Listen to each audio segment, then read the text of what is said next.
right. That's got to be the most somebody's ever benched after having a whole talk about weed, right? It's got to be a new world, Guinness World Record. Let's get to the next stuff and let's go from there. YouTube, what is up? We are back with another day. A little bit of a redemption tour this weekend. Well, for me personally, not our team. I'm going to adjust this down just a little bit right there. Corky's this weekend, like we talked about in the past. Post with Kyle, biggest softball tournament there is in Minnesota. Huge. It was amazing. Friday night, walking around and watching the pro guys play. There was like 3,000 people watching, people standing on top of the chairs. It was a really sweet environment to be a part of and just play softball in, and cool to see that sport's still alive and well. And I'll post the video of like how big the crowd was there, just show just a little example of it. But yeah, it was awesome to see some amazing players and play some amazing teams. We struggled a little bit as a team. Had some issues with our fielding, had some issues with our defense. Didn't stick when we needed to stick, but we went 3-2 on the weekend. I think we placed like 9th or something like that. Not amazing by any means, especially with our standards that we have on the team and where we want to take it. But I went 15 for 18, had a little bit of a bounce back weekend, felt really confident at the plate. The first couple of games I was a little bit nervous, not really trusting the swing again, and then just really got into a groove of things. You know, like the ball's looking like a beach ball, you're feeling super confident. It's such a crazy kind of thought process of how much of a psychological game it is. It's like, it's the same skill set from moment 1 to moment 2, from weekend 1 to weekend 2, and then it's just this like locked in state that you got to find and you got to get into, and definitely something that I need to work on more, of just being consistent with that and getting into that flow state just a little bit more often. And again, I think that's why it's so important to talk about these things, because the issue was not a strength thing. The issue was not a sports performance thing, and we'll argue about these things all day long on Twitter and Instagram and whatever, and at the end of the day, it doesn't have the pull that we think it has. The Olympic lifts or the hex bar deadlifts, it's not making the difference, right? What's making the difference is trying to find a way to get into these psychological flow states, get locked in, being able to perform the technique under pressure, understanding when to do these things, some of the technical understandings of the game. And this is at the smallest level in slow pitch, right? So you expand this to 50,000 people watching you or 100,000 people watching you in these big sports, and where the tactical understanding of the sport is much greater than softball, right? So I like thinking about these things. I like expanding on these things. I like living these things and talking about them. But it was something cool. The swing felt amazing again this weekend. Was able to put the ball really where I wanted to. Shout out to my boy Jackson Hall. We did a video together a while back, but he also balled the fuck out this weekend. Hit a walk-off, dude, broke a glove. Like, I was on third base. I was the game-winning run on third base, and he just ripped a ball through this third baseman's glove, and I was able to score. I heard the ball the whole time, but he balled out this weekend too, and was definitely in a flow state with me. So it was cool to have a weekend like that. But now we're back at it. Shout out Kyle. Their team took second at Corky's. They had to leave for their flight, so they're all from Florida, and we had a rain delay. So we were playing, so like our team was playing until like 2 a.m. on Saturday, and their flights they had to leave the tournament at 4 to catch their 6:30 flight. Otherwise, it was going to cost them like $10K to get out of there and fly them all back to Florida on time. Like, they have jobs on Monday, right? So they can't miss their flight. So they had to leave in the championship game, in the 5th inning of the championship game, to go, which they were up in, to go catch their flights, which is wild. So they didn't get to win it. They probably would have. I don't want to say what would have happened, but I have faith in my Russell boys. They probably would have won it. So shout out them. They balled out as well. And yeah, we're going to rip some upper body day today. We had a lot of travel this weekend, but body's actually feeling good. So we're going to rip some bench today, rip some pulls, and we got some league night tonight. And let's do it. Boom. All right, we got 2 rep maxes on the bench today with the sandbag press, going back to that little sandbag press. I just saw some of the boys doing it on Friday. I'm like, oh, we haven't done this in a couple weeks. Gonna add this one back in, throwing a sandbag here, sitting into it, pressing up. Let's get a lot of weight today. Let's go.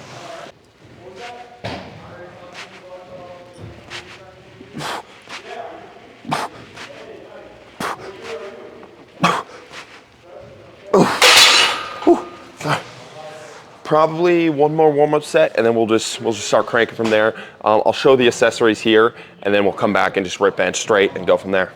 Mobility of the day, the stretch of the day for my low back babies out there. This one's money, upper back too, just good general stretch.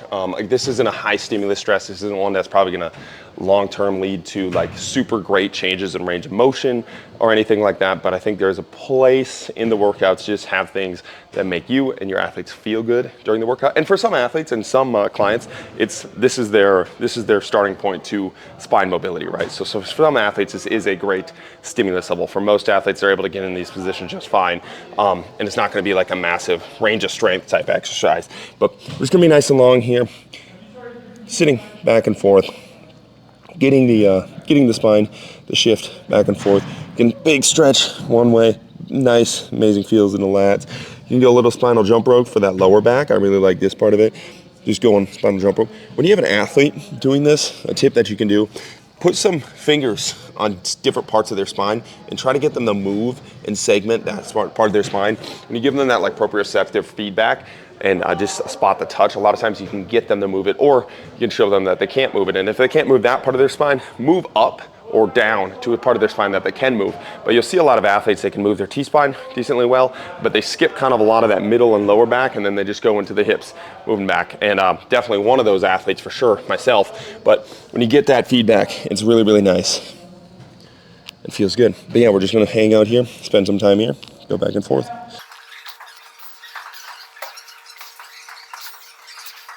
Ooh. Boom. All right, let's get to some super cat throws and some slams and get back to the bench. So today's workout fuel, we just got some electrolytes, honey, salt, water, and some lemon juice we squeezed in there. And the electrolyte powder, I can't remember what the electrolyte powder is, but it just had a little bit of magnesium, potassium in there. Raspberry flavor, I think it was raspberry flavor, that's why it's green, but then I squeezed a little bit of lemon in there, and a little bit of salt, the meathead lemonade that DeFranco talks about, and we talked about in a previous video, but for funds that haven't, we're not early adopters of the tube, we talked about that, but it's amazing, great during the lift, gets you a little bit of pump, you feel good and less, I feel good and less dehydrated after a lift. So, been ripping this out of the mason jar, use glass, let's go. Now we got some super cat throws. I acted like that was a sponsorship, like I was getting a plug for that. I don't know why that was, but I just wanted to show you the drink. I always think it's cool to kind of show, like when I'm watching YouTube videos of like what they're drinking and what they're eating during the workout. It's kind of cool. But we got these super cat throws. The elbow is actually kind of inflamed. I took a lot of cuts this weekend in warm-ups and BP and in the games themselves. Elbow's a little bit inflamed this weekend, so this throwing motion is pretty heavy. A little bit inflamed, but we're pushing through, feeling great during it, so let's go.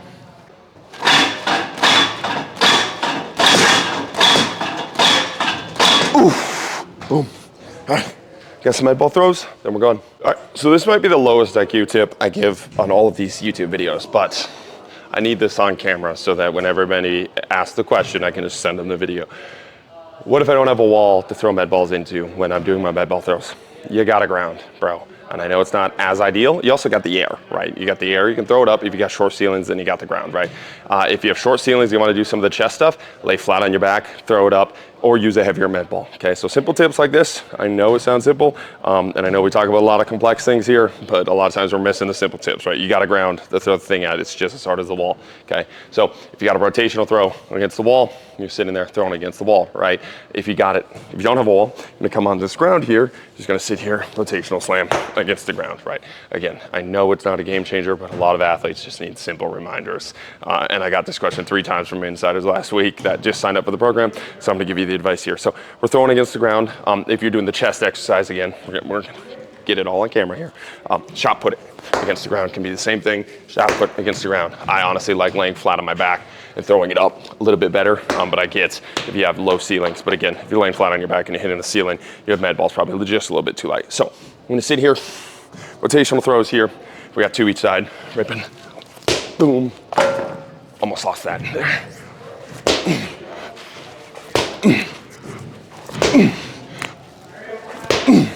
Boom. All right, last little warm up. We'll hit 2 reps here. Little warm up set, and we'll get decently heavy. Keep ripping from there. Let's go.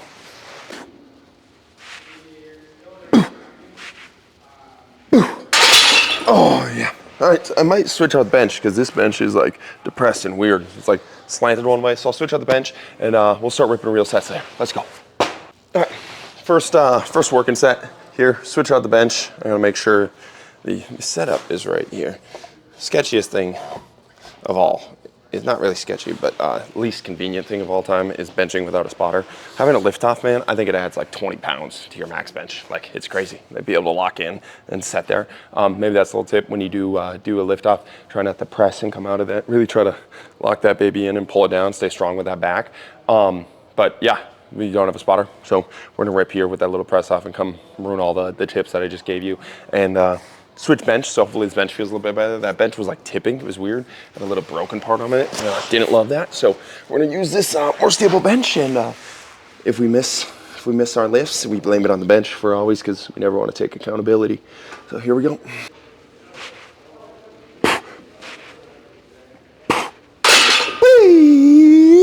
Let's go. Set number 2 here. Timberwolves play tonight. Pretty pumped about that. We got league. I'm gonna watch some of the Timberwolves game at league, and then watch the rest of it at home. Hopefully it'll be a late night, but pretty pumped about the Timberwolves. I think they're gonna win it in 6, right? That's my prediction here. Heard it here first, but Ant is a different animal, and he's gonna get it done. Let's go.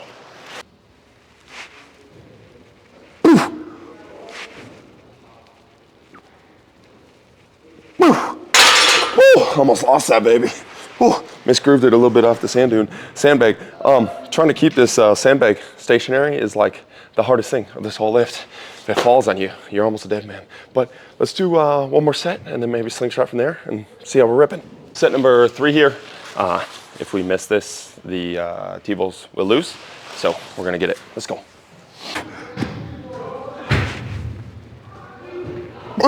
Come on.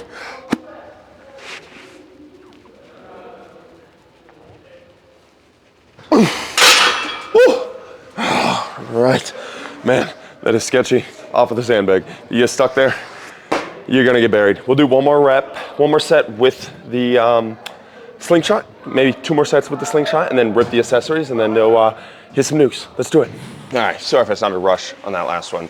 We got people on the field right now, and my biggest pet peeve is when people, they just sit on the field and sit there and stare right at me, like I'm a monkey in a zoo. When we're recording videos, like I'm talking to the camera and they just sit and stare. Like I wish I could show you, but we're 6 feet apart and dude's just staring at me. I'm like, bro, look the other way. I get it, it is like a monkey in the zoo, like little chimp benching here with a camera on him. I get it's a little goofy, but dude, it was like a 15 minutes of eye broken eye contact. You just sit there staring. I'm like, bro, stop doing that. It drives me insane. But yeah, we got that weight. So the Timberwolves are going to win, just like I said they were going to. One of the things I wanted to mention with the slingshot, because I'm getting a lot of messages now, it's like, oh yeah, I love I'm going to buy the slingshot, I'm going to do this. I'm not against you buying the slingshot. I think it's a cool tool. I enjoy using it. It's not going to change your bench. It's not going to make you the biggest bencher in the world.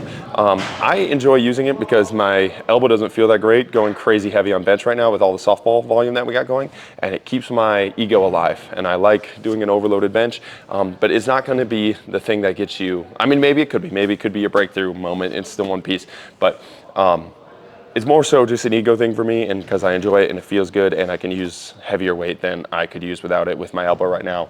And I just don't want it to be like this end-all be-all tool that people feel like they need to buy. And I've had like 7 people DM me about it. I think it's a good tool. I think it's fun to use. It's more of a fun ego-boosting tool than anything. I don't think you need to go buy this tool. I don't think you need to go buy any tool. I'm not trying to shit on the Slingshot. Again, I'm using it every video. Buy the things you see people use, not the things they tell you to buy. I think that's a good rule of thumb. But I also don't want it to be like this massive plug. Like I'm just using a Slingshot because I'm sponsored. I love Mark Bell and his stuff. So don't get me wrong there. I don't want to lose that possible sponsorship in the future. I just also don't want to look like a charlatan for the Slingshot. Again, it's a fun tool that I like using, and more so for my ego than anything to keep me alive. Whenever softball volume goes down, we'll be able to get this elbow right and then start really ripping some heavy weight on the bench again. But till then, we're just gonna be egomaniacs and keep ripping here with a sandbag Slingshot bench. Oh God, this is so unhinged. Let's go, see how this works.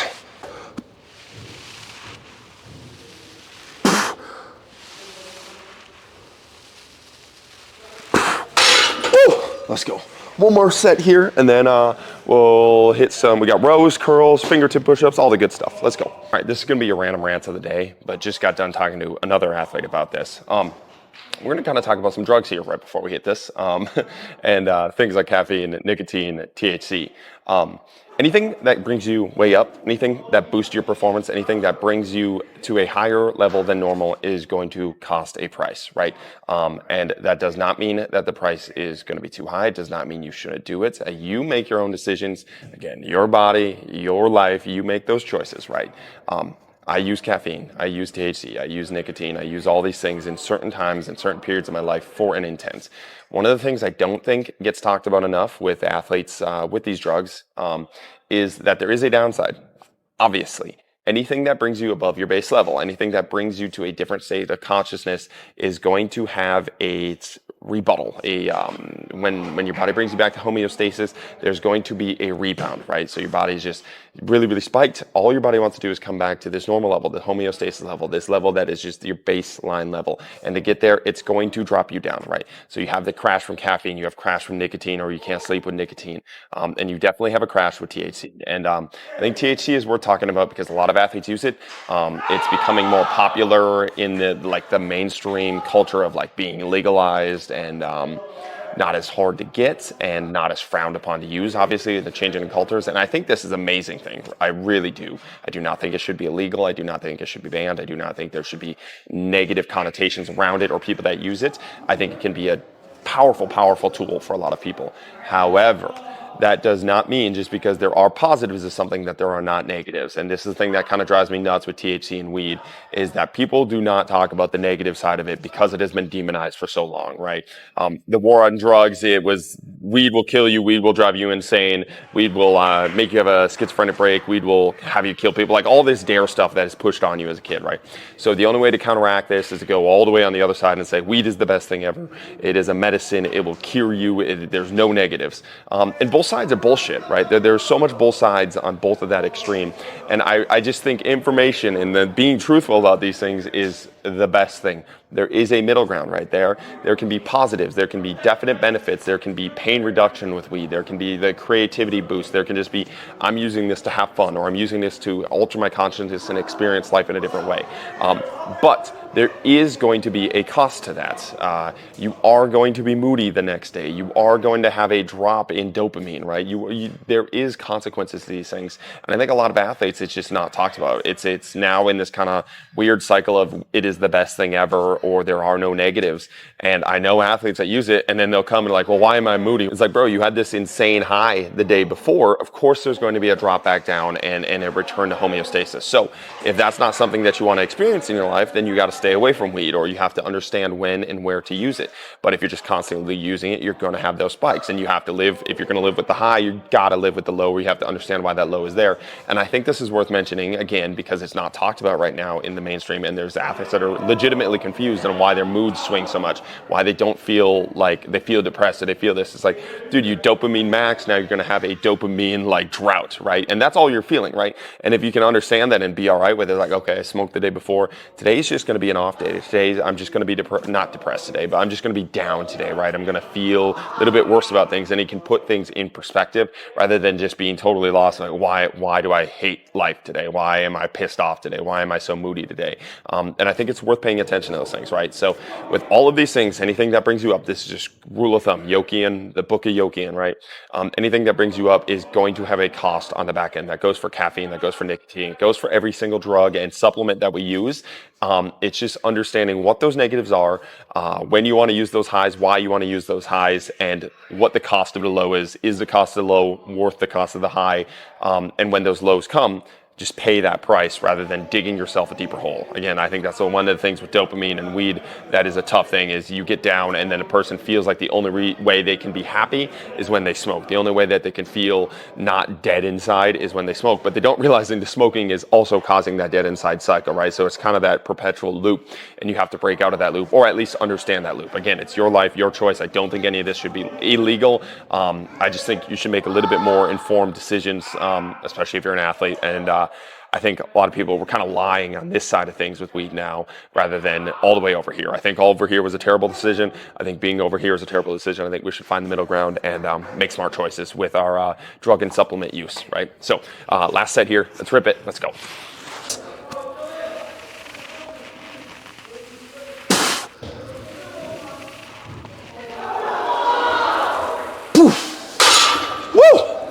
right, that's got to be the most somebody's ever benched after having a whole talk about weed, right? It's got to be a new Guinness World Record.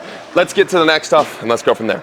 As the spinal mobility stuff continues to grow in kind of popularity in the fitness world, one of the biggest exercises that is used and like kind of shown all the time is the back bridge. And I really probably just don't show it just because everybody else kind of shows it.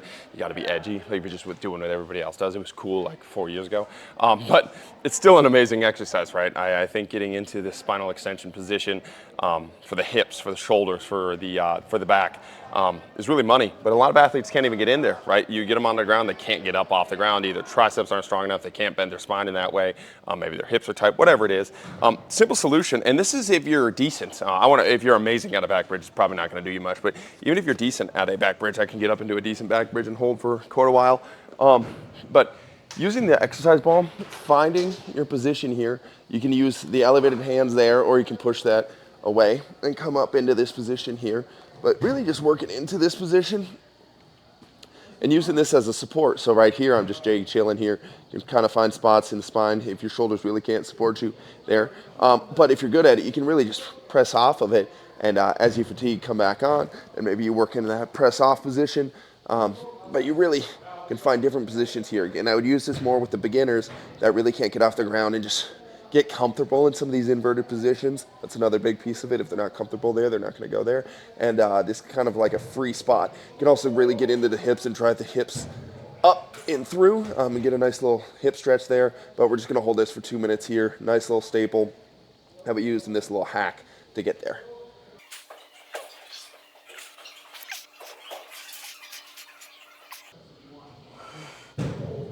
Oh, yeah. Oh, then we come out of it. We're gonna hit some rows and rows, arms, fingertip push-ups, core, then round ski. Let's go. All right, then row variation today. We got the seal row, a little bit higher box. These boxes are sketchy. Again, so if they break mid-exercise, gonna be good content, but bad for my soul. We got 8 reps here, ripping this, going heavy. Last set here. Let's go.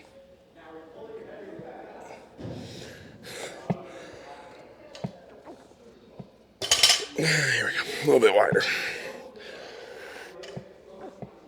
Oof. Oof. Oof. Oof. Oof. All right, that's a good one. I really enjoy seal rows. I don't know if it's because I haven't done them in a while. Obviously, I've done them here, but in my life, I haven't really done a ton of seal rolls in my life, and they just feel like that dead stop gorilla type rowing action. That's going to get you huge. So I enjoy those. Those will be a staple in the program as we continue to go forward until I'm pretty much sick of them, and when I'm sick of them, we'll have a gorilla back by then. So we got fingertip push-ups next, some flag pulls, and then some mace work, and I think we're out here. Nope, we got curls. We also got curls. We'll finish those up and then go from there. And the same as that ISO we did last week. Felt amazing on the elbows and just a different level of soreness in the hands, but we got those fingertip push-ups. Now we're just actually ripping push-ups, and we got 8 total here. Nice and tall, trying to stay in that tripod as long as possible. As you fatigue, it'll start to spread those fingers out, but you really don't want to be flat palmed here, obviously in the fingertip push-ups. Use band assistance if you need to. Weight those fingertips, weight those hands, train them just a little bit. All right. Here we go.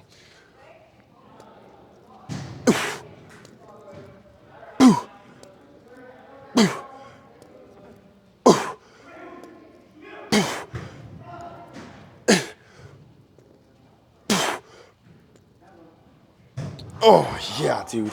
Forearms on fire with 8 reps. We got 3 sets of that burner. Let's go. We're going to hit these core. Then we're gonna hit the curls, then we're gonna hit the mace work, and then we're out. Let's go. Then we got these flag pulls here. We're gonna do obliques. I think we did an isometric of these in one of the videos, but we're gonna be here, under, over, on the GHR. If you don't have a GHR, grab onto a rack, set the bench underneath, same setup. It's gonna be the same thing. Honestly, I like that bench setup a little bit better, but a little bit lazy today. So we're gonna come up with the already set up one with the GHR. But we got 6 of these here. Keeping those hips straight. Coming up, coming down.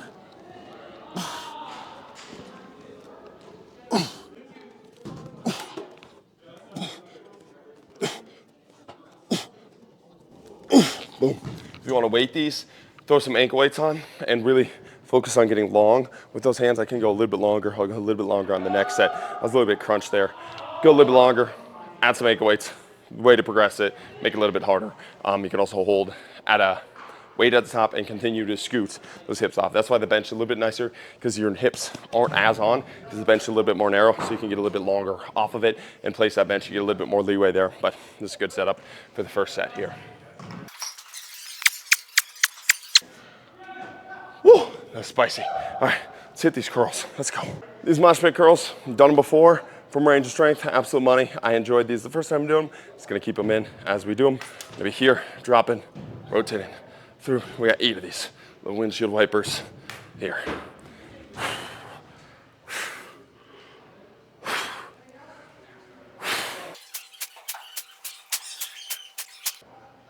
Woo! Yeah, let's go. Then, last thing we got here, just adding a little bit of a circular range of motion here with this mace work. We got 2 minutes here, swinging back and forth, coming up and through, just like this, just playing around, getting those shoulders a little bit more in that 3D range of motion. Coming here, coming back and forth. I think the more, ooh, what did I hit there? I have to scoot a little bit forward. I think the more you can move the shoulders, the better they're gonna feel. The better they feel, the more you bench, the harder you throw, all those good things, right? So 2 minutes on the clock. You just play around here, finding different positions here. Trevor Harris on our podcast, I mean, this is a while back. This is probably 2022, 2 years ago, but can't recommend looking up that podcast enough with Trevor Harris, the Yoakum Strength podcast. But he really talks about strength with these maces and how he implements it and how he uses it.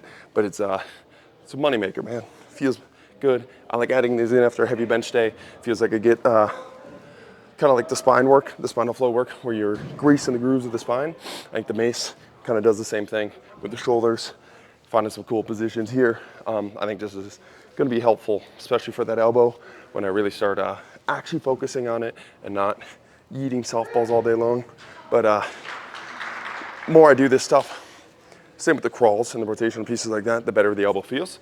And I think there's a lot of promise there. So without further ado, keep ripping. I think I got like a minute left.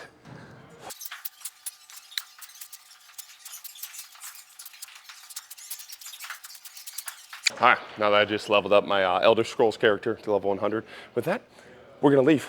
We got some softball, gonna hit some nukes, and good workout today. Feel pumped up, feel juicy, just like Monday workout should make you feel. And yeah, appreciate you guys watching. Tomorrow's video is gonna be lower body. Not really sure what we're gonna talk about. Maybe we just go silent and we just rip lower body. That's not gonna happen, but maybe we do that. But again, appreciate you guys supporting, watching, and let's keep chopping wood. Let's do it. Boom.